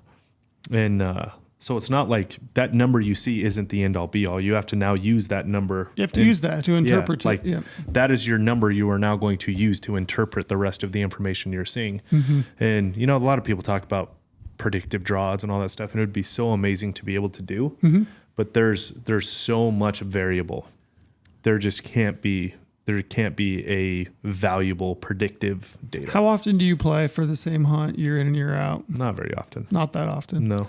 Yeah, I would say it's kind of like I definitely vary mine in states where I'm not looking to, I have in my mind. So for me, I've got, let's say, for example, I've got enough points to draw a permit in Arizona for deer. That's going to be my hunt that year. I'm going to apply those points towards that hunt that year. Other states and other applications, I'm probably going to mix up my applications for better hunts, just in case I get lucky and draw a really great hunt.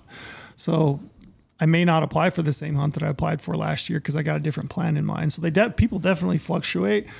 I mean, people have, you have trends per se, maybe a little bit. You can look at year over year draw odds often, and they will kind of hold a pattern, especially in a preference point state like Colorado. You can kind of start to see patterns. But you have to be able to interpret the data as well as the actual number you itself. see.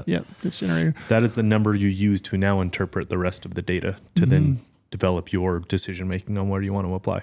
Yep. And that's where I think, just like you're saying, not just looking at that number and using that as end all be all, looking at how many applications, how many tags are drawn at every point level, ahead of you, below you. Like taking all that into account is very huge. That's why like application strategy article is really great, because you can see like, all right, they're going to be cutting tags, or potentially going to be cutting tags, or potentially adding tags. If you know that information going into it, and you may be a point behind, and now this year they're going to add 50 tags to it, well, maybe you could be you could be in the money. So like you have to look at a bigger picture rather than just draw odds. But draw odds are very, very important. Like Trail and I think have talked a lot about that's our number one tool we look at all the time. We have expectations, what we want to do. We kind of know what states we're looking at, know what species, and then we just dive into draw odds and look at everything that's available in there. Yeah, draw odds and app strategies, I look at those a lot. I mean, I bring up the example of Wyoming antelope. So last year we cut a lot of antelope hunts based on a lot of winter kill. So there's a lot of antelope that died, and we went through and included all the cuts in that application strategy articles for individual units. You can then use, the number of permits that are being allocated that year against previous years, and you can start to see how many points it took to draw, and you can say, okay, if they cut this many permits, what's that going to do to the number of points it's going to take to draw that unit. So you can use that information. So I would say for me, those are definitely like two of the tools that I use all the time is, draw odds and then application strategies. So how do you utilize 5-year trends in the draw odds detail pages? Yeah, so you can look at, so like if you go into your insider account, you click in draw odds, you click on the state, the species you're interested in, and it's going to bring up this like huge tables of giant tables, and it's going to be the draw odds for every hunt in that state for that species. And then I may start cruising down through that, and I can look at my point level, and I always tell people look at point levels 1 or 2 less than you have right currently. And you're going to start to see like, okay, there's maybe 4 or 5 different hunts that I could potentially draw with the number of points I have. And then I'm going to start clicking on each individual draw odd. So each unit, right? So I'm going to click on that unit. That's going to open up a detailed draw odds page. And that's what you're talking about. It gives you that 5 years of data. So you're looking at 5 years of draw history. And that's where you can really start to look at things like point creep, right? We've talked about point creep, and hopefully people kind of understand what point creep is, but you really do need that 5 years of data to look back in time to see how much it's creeping, if it's creeping, and you can start to predict. You can start to predict using that to some extent, your chances of drawing at your point level. So when you look at those tables, you'll see the percentages over 5 years, and you can kind of start to see those diagonaling in, increasing point levels if you are experiencing point creep. So that's how I use detailed draw odds pages and history of draw odds, is to kind of help me predict if it took that many points last year, how many did it take the year before and the year before that. So if that's the case, what are my chances this year based on the number of people that applied? And sometimes point creep gets better. Sometimes it gets better. Sometimes they allocate more permits. And I've looked at it, it's like, it was all of a sudden 100% last year, and it took a lot more points the year before. Maybe that trend will continue. Yep. Like you can see all that on the detail pages really easily, how that's trending, and if it's jumping back or going ahead. So, yep. So use those. The point you made, you individually can better predict. Oh, for sure. But as far as a program to take in all of that information, you can predict to the extent that you can based on the information that's available of that to you. single hunt that you're looking at. Yeah. And that's why we do draw odds the way that we do them, is because we are basing the odd based on known data. How many people applied, at what point level, for what hunts, and the number of permits that were allocated for that year. That's known data. It's our draws are an exact representation of what happened the year before. And then you can use that individually to now interpret and make the best choices for you. But you can't do it blindly. Like I cannot emphasize this enough. Like you've got to do due diligence on your own. Like we can do this podcast, we can do videos, we can do we can do application strategy articles. We can do a lot of things to like help you understand, but you really have to dive in and do it. And it's not all that complicated. You just got to put some time and effort into it. And I'll tell you, like, it will pay dividends. Like if you don't have an account, get one. If you have an account, like use it to its fullest potential. It'll pay off in the end. I even like jumping back in and reading old application strategy articles. For sure.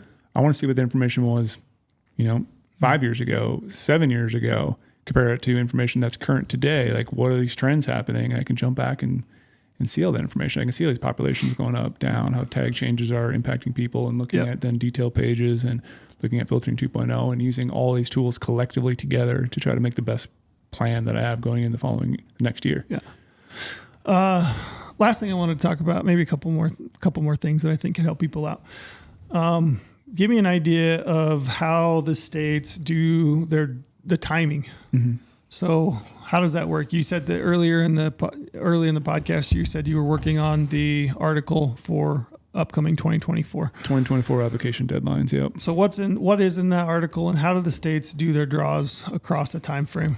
Yeah, so every state's different. Certain states have certain species they do early. They do other species later on. Sometimes the states that they do later on, they're waiting on big game counts for certain species like antelope or deer in the winter range, and so their draws are a bit later.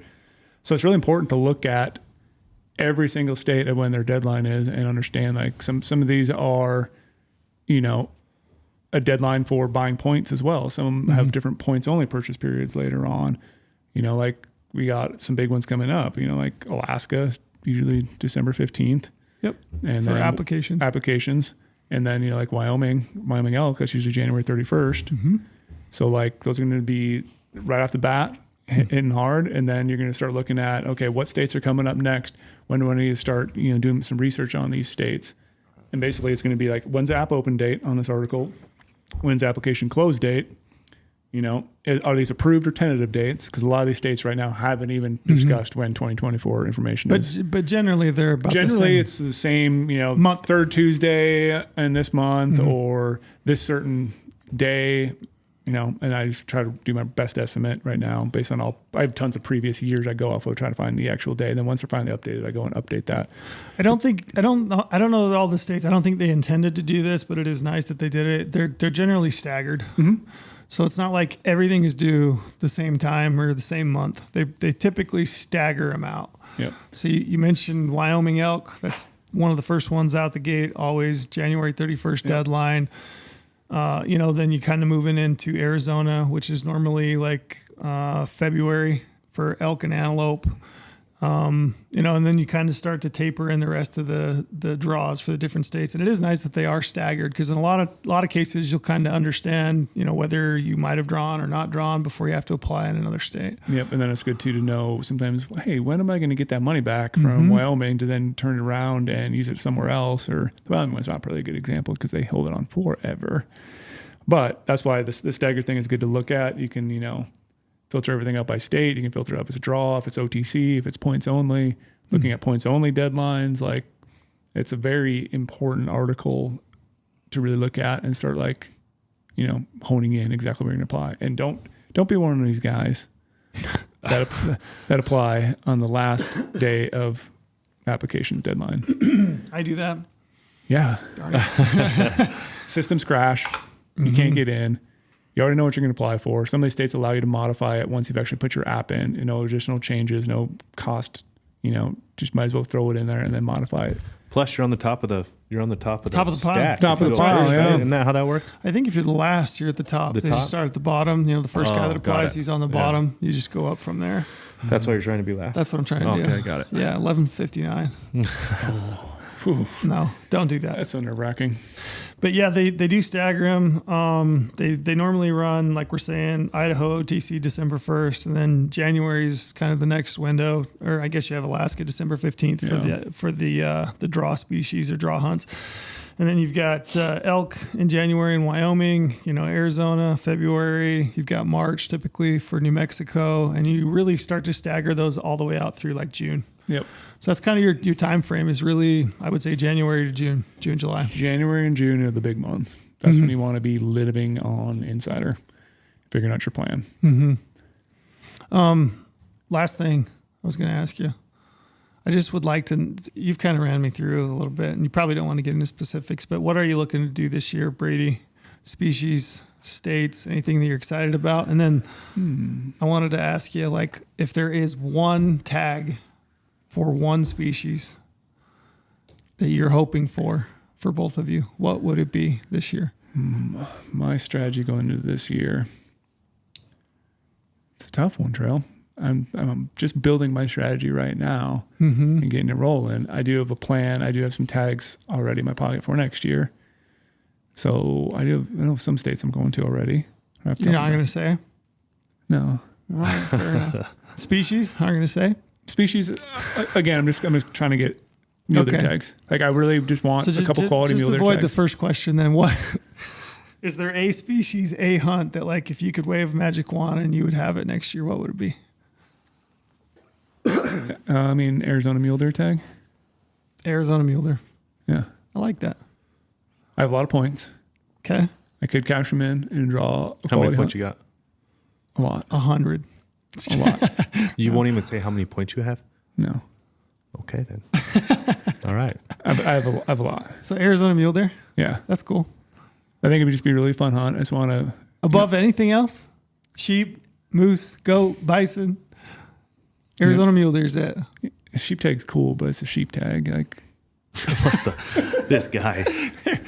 A sheep tag's cool, but it's a sheep. But I mean, like, it's a sheep. I mean, it's a sheep. I mean, I'm really, I don't know what the term is. Like, I just got back from, Tajikistan a year ago. Okay. I shot the world's biggest sheep species already in my life. Like, I'm very fortunate to have done that and be poor the rest of my life because of it. But So desert's just no, deserts really don't intrigue me. I can't do it, this guy. I can't do it. Lorenzo's gonna walk out of here. A desert sheep is like the single coolest. Is that it for you? If I drew a desert tag, Desert sheep, Desert sheep for home me. state. Home state desert sheep. That's oh, it? man.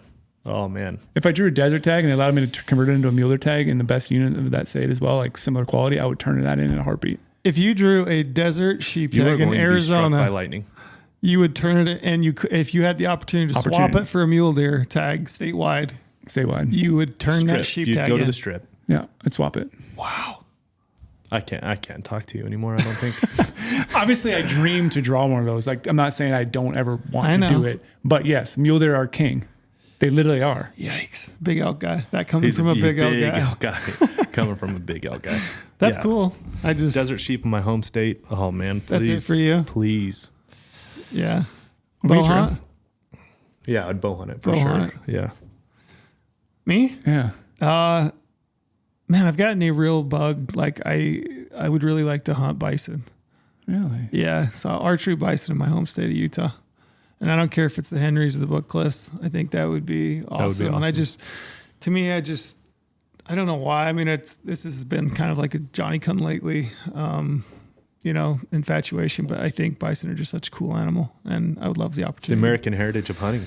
Yeah, It's I would- awesome. Yeah, and I just I finished a few books recently about bison, and I'm really enamored. I think it'd be really cool to bow hunt bison in my home state. So that'd be it for me. So I'm putting that out there into the cosmos. It's going to come back to me. So is it going to work for me with home state? I think it sheep? is. I think we're going to be sitting right here.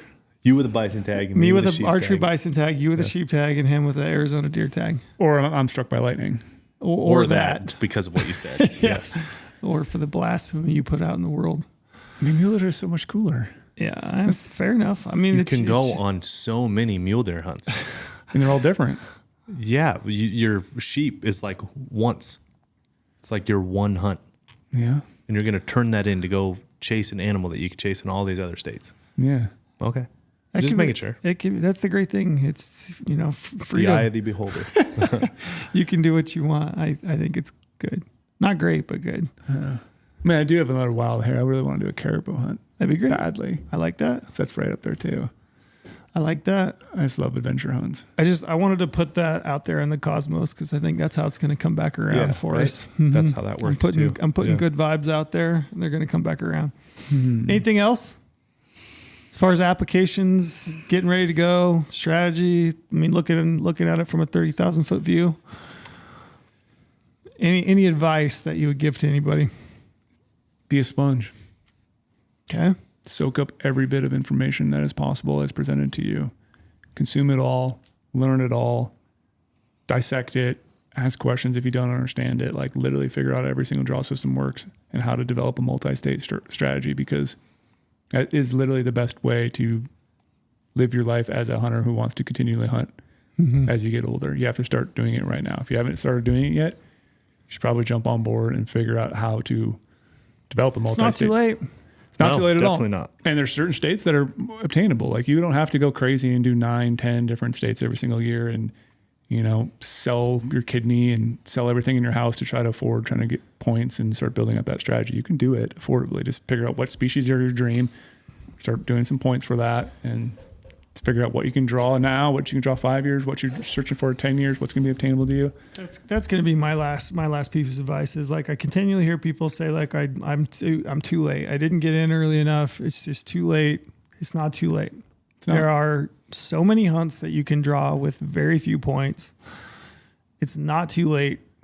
Get in, do the research, and go hunting because there's still tons of hunts that you can do, and it's definitely not too late. It might be too late for some of the best, top tiers. If you're looking for the best of the best, the cream of the crop, it's probably too late in a lot of cases. But if you want to hunt elk every year, if you want to hunt mule deer, you want to hunt antelope, it's definitely not too late. That's my take on you. Completely agree.